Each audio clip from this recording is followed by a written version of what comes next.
Here I'm going to reveal a very important distinction to have between personal development and spirituality that a lot of people lump together, which then confuses their journey. And so we want to recognize that personal development, right? Again, I've sort of made a video alluding to this, that personal development would be like, imagine you're a sphere. That's you, your concept of your ego and your desires, your stories. Personal development is filling that, right? You're doing things to get what you want and be more confident, and you're either gathering and building your material or mindset resources, I'll call it. You're filling this sphere.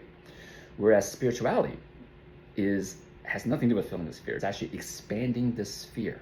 And eventually you realize there's no sphere, that you're not containable because you are an aspect of source and pure energy / God.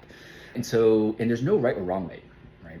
The key is, I found, the wording is, what I found in my own experience is that using thoughts and stories and words does not allow you to live as both in one moment. Because language, right, any noun is a box. So language automatically separates. And so if you're going to be thinking about this, then you just get to decide, all right, in the next 5 minutes, am I practicing spiritual development, which is expanding the sphere, dissolving into nothingness and being the empty vessel for divine will? Or am I doing personal development, which is I'm going to get all my stuff that I want and now make me happy, right? However, I will say that if you don't use language, there's a hint here, I'll maybe make some more content about this. If you don't think, you absolutely can dissolve the opposite law of polarity, advanced law of polarity. You go through 2 to get to 1.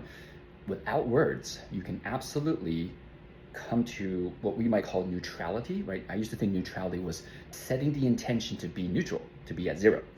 And what I've learned through the Hermetics is when you set the intention to be at 0 or neutral, guess what happens? You've casted the spell that you're not at 0 and you're swinging. And so what I found is that as we fully embrace the left side of the energy, right? If we use a wave, if you fully embrace this and this, what happens? The waves cancel each other out automatically. And what is fully embracing? You love, like you fully love. That's why love is the ultimate unifying energy. You love personal development and you love spirituality without ever chasing it.